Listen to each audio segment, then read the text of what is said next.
أبو بكر لاك ጦሩን ወደ ኢራቅ እና ወደ ሻም እስኪያውቁ ድረስ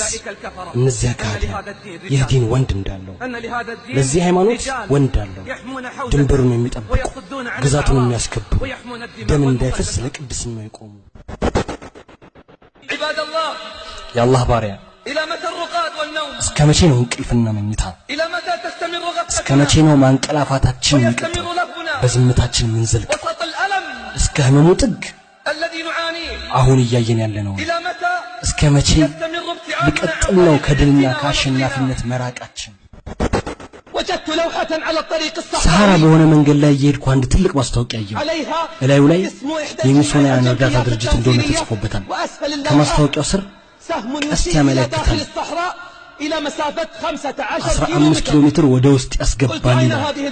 የት ነው ያለው የእርዳታ ድርጅት ወደ ውስጥ ወደ በረሃ ከገባህ ታገኘዋለህ ወደ ሰሃራ ከዛም ሊበልጥ ይችላል እሺ እንዴት መድረስ ይቻላል አልኳቸው መንገድ የለም ግመልና አህያ ይዞ ካልሄደ በስተቀር መንገድ የለም ግመልና አህያ ይዞ ካልሄደ በስተቀር እነሱ እዛ ድረስ ደርሰዋል እናውቃለን ብዙ ባለ ሰርተፍኬቶች ስራ ያላገኙ ደሞዝ የሌላቸው ደግሞ እናውቃለን መጻፍና ማንበብ የማይችል አላህ ኒዕማውን የለገሰው ከበረከር ከፈከፈለት ምስጥሩ ቤተሰብህን በስግደት ተዘዝ በርሷም ላይ ዘውትር ሲሳይራን ጠይቀህም እኛ እንሰጣለን በዚህ ንግግር የማተኩረው ልብን ስለማንቃት ነው ልብን ከተዘናጋችበት ስለማንቃት ነፍስን ከገባችበት አዘቅትና ስሜታዊነት ለመጠቆም በዛሬው ግሳጼ መልካም ሰሪው በስራው እንዲበረታ የተዘናጋው ከሞቱና ከመክሰሩ በፊት እንዲነቃ ዛሬ እናንተ ጨለማ ላይ ናችሁ ነገ ደግሞ ከቀብረኞች ትሆናላችሁ አንተ ጤንነትህ ያሳሰበህ ሆይ አላየህምን ሟቹ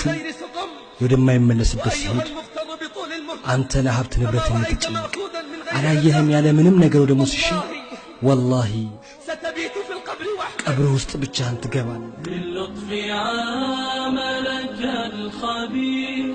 لم يخلو عمرك